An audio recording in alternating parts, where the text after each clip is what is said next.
Baik, Shalom. Hari ini kita akan belajar tentang baptisan, apa, siapa, dan bagaimana. Nah, saudara, baptisan itu memiliki latar belakang dan hubungan sejarah, ya, hubungan sejarah dengan tradisi-tradisi dalam Perjanjian Lama. Mari kita lihat pada zaman Perjanjian Lama.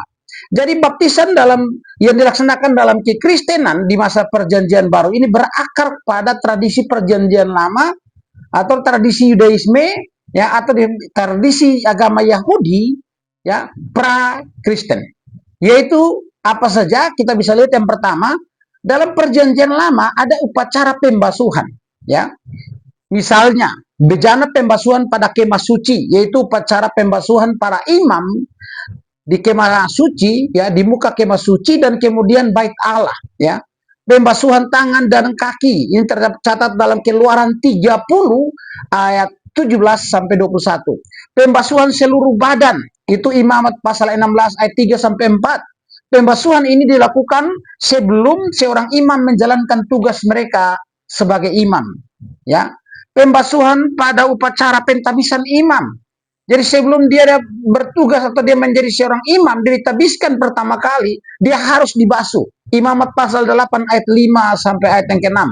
Kemudian pemandian atau pembasuhan orang-orang yang belum bersih, ya, atau yang dianggap najis, Imamat pasal 14 ayat 8 sampai 9 dan Imamat 11, ya. Nah, saudara, kemudian ada pembasuhan sebelum masuk ke dalam rumah atau ke dalam perkemahan, ya, Imamat 16 ayat 26 sampai 28. Semua tradisi atau upacara pembasuhan atau pemandian pada Perjanjian Lama ini, ya sudah saya sebutkan tadi, itu bertujuan sebagai sebuah simbol atau lambang dari pengudusan atau penyucian, ya. Kita bisa bandingkan Mazmur pasal 51 ayat 7 sampai ayat yang ke-10. Jadi di dalam tradisi Perjanjian Lama sudah ada tradisi pembasuhan atau pemandian sebagai simbol pengudusan atau penyucian. Itu yang pertama. Yang kedua, ada tradisi sekte Qumran, ya, sekitar abad kedua before Christ atau abad kedua sebelum Kristus, sebelum Masehi, ya. Apa itu sekte Qumran? Sekte Qumran ini komunitas yang berasal dari para imam keturunan Lewi yang menolak penyembahan di Bait Allah. Mengapa mereka menolak penyembahan di Bait Allah? Karena mereka pandang bahwa sudah ada penyembahan di Bait Allah itu sudah korup, sudah tidak suci lagi, sudah dipenuhi dengan banyak praktek-praktek yang tidak kudus, ya. Nah, sekte Qumran ini mereka menekankan pemeliharaan ritual-ritual atau ibadah-ibadah yang murni, ya, melalui pemandian tiap hari dan pertobatan. Demikian juga bagi anggota baru yang ingin bergabung dengan sekte Qumran ini, mereka harus dibasuh terlebih dahulu. Nah, dan pertobatan adalah syarat, ya, syarat agar air pembasuhan boleh berkhasiat untuk menguduskan. Ya, ini bagi sekte Qumran. Seorang yang belum bertobat dan dianggap najis tidak diperbolehkan menjamah air suci pembasuhan tersebut. Dalam tradisi Qumran, setiap anggota membasuh dirinya sendiri. Saya ulangi, dalam tradisi sekte Qumran, setiap anggota membasuh dirinya sendiri. Ya, jadi bukan dibasuh kalau dipimpin oleh seseorang, tapi mereka membasuh dirinya sendiri. Nah, jadi sudah lihat ada tradisi Perjanjian Lama, kemudian ada tradisi sekte Qumran yang juga ada pemandian atau basuh dengan air. Kemudian kita masuk pada akar sejarah yang berikut, yaitu baptisan proselit, ya. Ada di masa peralihan Perjanjian Lama dan Perjanjian Baru. Bahkan di masa Perjanjian Baru. Apa itu baptisan proselit? Yaitu sebuah tradisi yang diberlakukan bagi orang non-Yahudi yang ingin menganut agama Yahudi. Maka sebelum dia disunat, dia harus dibasuh, ya, dalam tanda petik dibaptis terlebih dahulu, baru kemudian dia disunat dan akhirnya dinyatakan sah sebagai pemeluk agama Yahudi. Nah, ini tradisi-tradisi yang berakar di Perjanjian Lama. Kemudian kita masuk dalam Perjanjian Baru. Nah, Perjanjian Baru kita mulai dengan adanya munculnya Yohanes Pembaptis, ya. Baptisan Yohanes Pembaptis. Yohanes Pembaptis adalah seorang keturunan Lewi. Ia adalah putra seorang imam Israel. Ini bisa kita baca dalam Lukas pasal 1 ayat yang ke-5. Sebagai anak seorang imam, maka ia dibesarkan dalam tradisi imamat. tentu ia melihat dan memahami tradisi pembasuhan yang dipegang dan dilaksanakan turun-temurun oleh para imam Lewi ini. Baik di kemasjid terlebih di Bait Allah, karena tentu dia hidup pada masa di mana Bait Allah itu ada. Nah, sangat mungkin juga bahwa selama ia berada di padang gurun, karena Yohanes tinggalnya di padang gurun, ia berkenalan dengan sekte Qumran tadi, yang hidup di gua-gua di padang gurun di Yudea. Maka kemudian Yohanes pun mengenal tradisi pembasuhan sekte Qumran. Namun, perlu diingat, Yohanes Pembaptis adalah orang pilihan Allah yang diberi tugas khusus. Nah, kekhususan Yohanes dalam hal baptisan, itulah yang membedakannya dengan yang lain. Pertanyaannya, apakah yang membedakannya dengan yang lain? Yang pertama, jikalau pada zaman dulu, pada zaman para imam, maka para imam yang diharuskan membasuh diri. Kemudian pada zaman sekte Qumran, di mana anggota sekte Qumran membasuh dirinya sendiri, maka Yohanes memanggil seluruh orang Israel untuk bertobat dan kemudian dibaptis oleh Yohanes. Ini perbedaannya. Jadi kalau imam basuh diri sendiri, para penganut sekte Qumran basuh diri sendiri, Yohanes memanggil orang-orang Israel untuk bertobat dan dia yang membaptis mereka. Nah, yang kedua, tempat pembasuhan. Ya, kalau para imam, kalau mereka melakukan itu di Bait Allah, Yohanes tidak melakukannya di Bait Allah, tapi dia melakukannya di Sungai Yordan. Nah, yang berikut, baptisan Yohanes adalah baptisan pertobatan untuk pengampunan dosa. Ini kita baca dalam Markus pasal 1 ayat 4. Dan hanya satu kali, tidak berulang-ulang, seperti yang dipraktekkan oleh sekte Qumran. Jadi sekte Qumran ini hari ini bertobat, basuh diri, besok buat dosa, bertobat lagi, basuh diri lagi. Itu yang dilakukan sekte Qumran. Tapi yang dilakukan Yohanes Pembaptis, dia baptis satu kali, tidak berulang-ulang kali. Nah, baptisan Yohanes Pembaptis ini adalah persiapan dan gambaran dari baptisan Mesias yang akan membaptis dengan roh dan api. Bandingkan ini Matius pasal 3 ayat 11, Lukas 3 ayat 16, dan Yohanes pasal 3 ayat 5. Sekte Qumran dan para anggotanya masing-masing membasuh diri, tetapi Yohanes membaptis orang lain. Oleh sebab itulah, mengapa Yohanes disebut pembaptis? Karena dia membaptis orang lain. Ya, karena hal inilah, maka ini menjadi sesuatu yang baru, berbeda dengan tradisi perjanjian lama, sekalipun berakar dari sana. Nah, setelah masa Yohanes Pembaptis, kita masuk kemudian baptisan Kristen. Hal yang baru, yang tidak ada sebelumnya pada baptisan-baptisan sebelumnya, baik pada baptisan para imam, baptisan sekte Qumran dan Yohanes Pembaptis, adalah baptisan dalam nama Tuhan Yesus Kristus. Ya, dalam nama Yesus Kristus. Ini baptisan Kristen. Ya, Kisah pasal 2 ayat 38, Kisah 8 ayat 16, Kisah 10 ayat 48, dan pertama Korintus 1 ayat 15.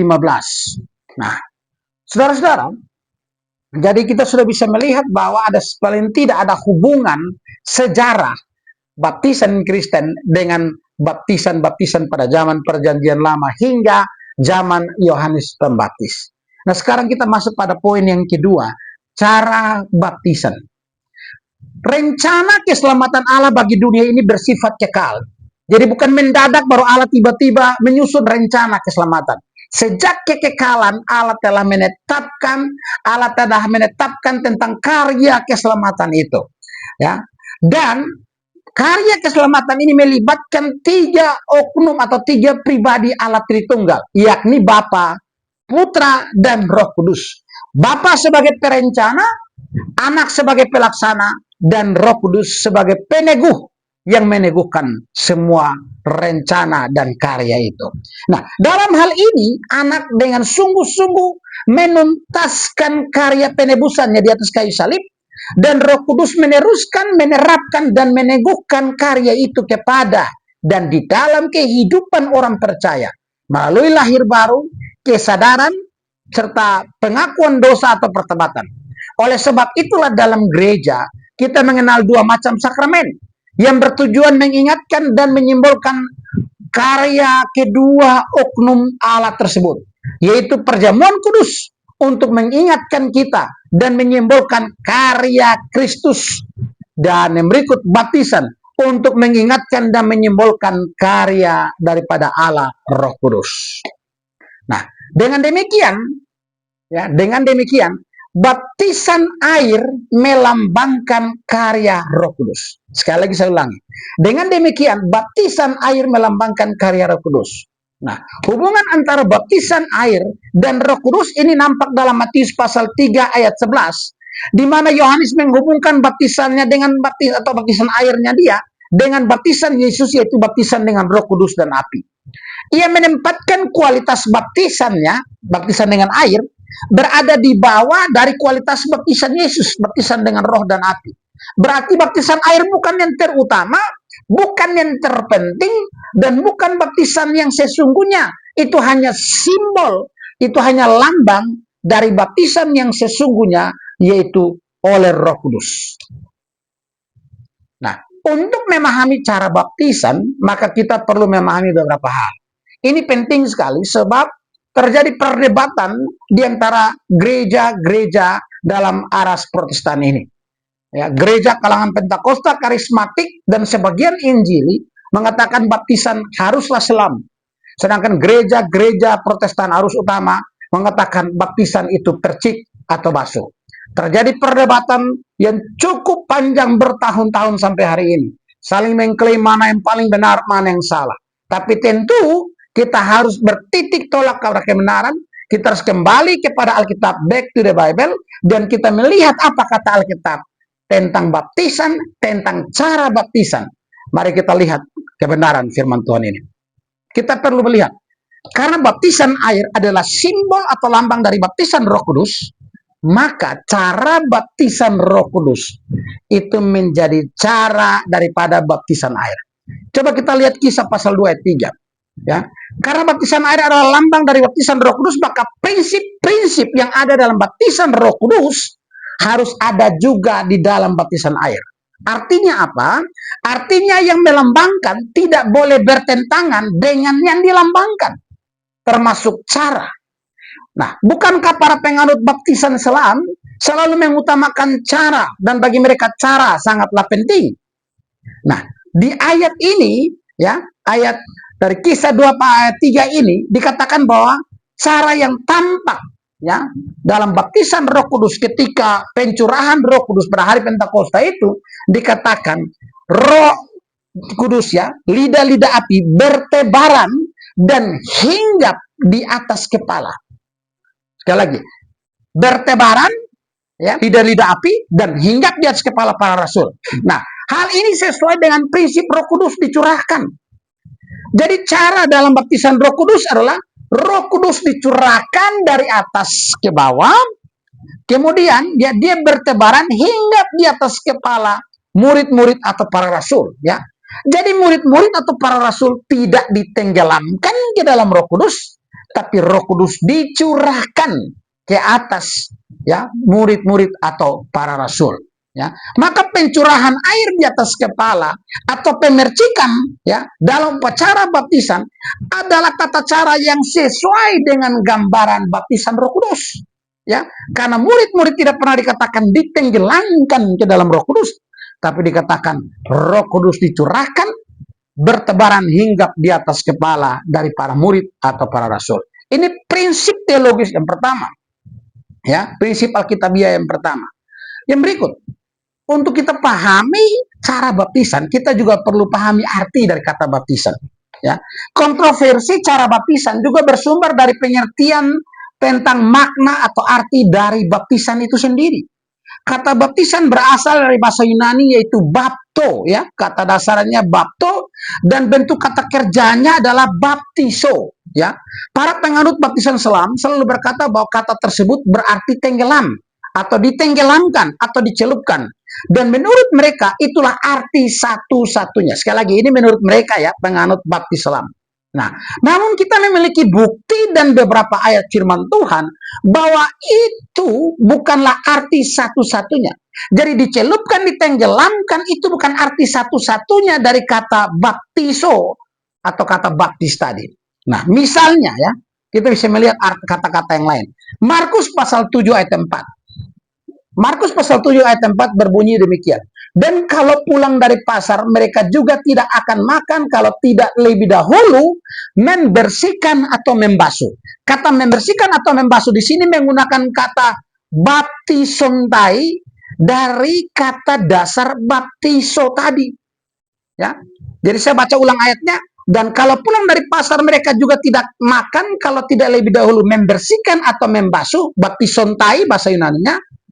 Membasuh dirinya, titik, lanjut, banyak warisan lain yang mereka pegang, umpamanya hal mencuci cawan. Mencuci cawan bahasa Yunaninya adalah lagi-lagi baptismos, ya.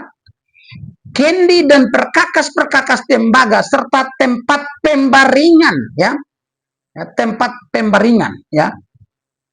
Nah, saudara, perhatikan. Dalam Markus 7 ayat 4 ini, kata membersihkan, ya, menggunakan baptisontai, kata mencuci menggunakan kata baptismos.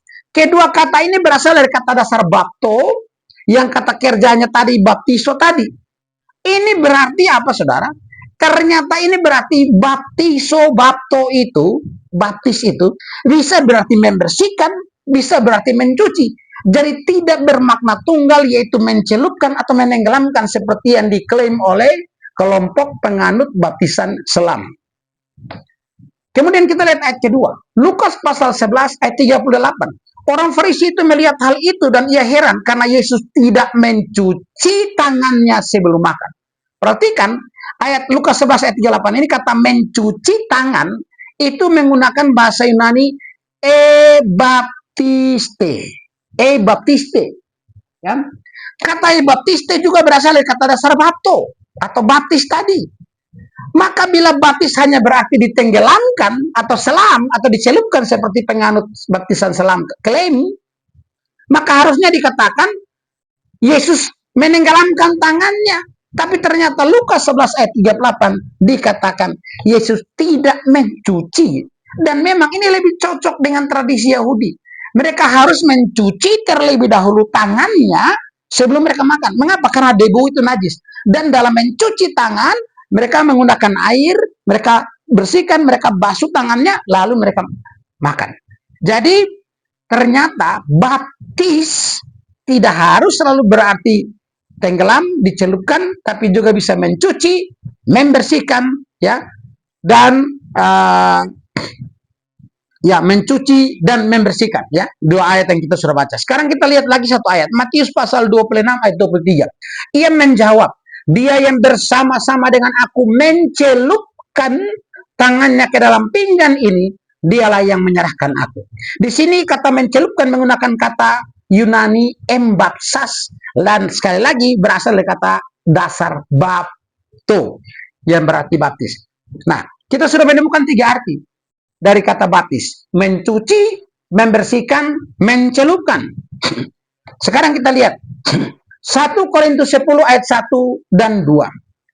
Aku mau supaya kamu mengetahui, saudara-saudara, bahwa nenek moyang kita semua berada di bawah perlindungan awan dan bahwa mereka semua telah melintasi laut untuk menjadi pengikut Musa. Mereka semua telah dibaptis dalam awan dan dalam laut.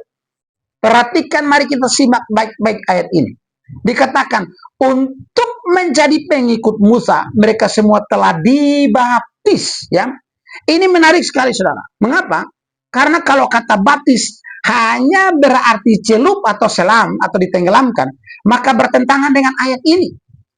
Sebab di dalam ayat ini, ya, 1 Korintus 10 ayat 1 sampai 2 ini, orang Israel tidak ditenggelamkan ke dalam laut, ya. Kalau kita masih ingat kisahnya bagaimana dikejar mereka oleh Firaun, Musa memimpin mereka sampai di tepi laut, Musa mengacungkan tongkatnya, laut terbelah dua, orang Israel bukan tenggelam ke dalam laut. Mereka berjalan di tanah yang kering. Sebaliknya sesudah orang Israel semuanya menyeberang ke sebelah, baru kemudian Firaun dan pasukannya masuk Yang tenggelam justru Firaun dan pasukannya. Jadi mereka yang tenggelam ke dalam air. Sedangkan orang Israel dalam pimpinan Musa tidak tenggelam ke dalam air. Jadi ternyata, tapi peristiwa penyeberangan ini, di mana orang Israel tidak tenggelam ke dalam air, justru digunakan kata baptis.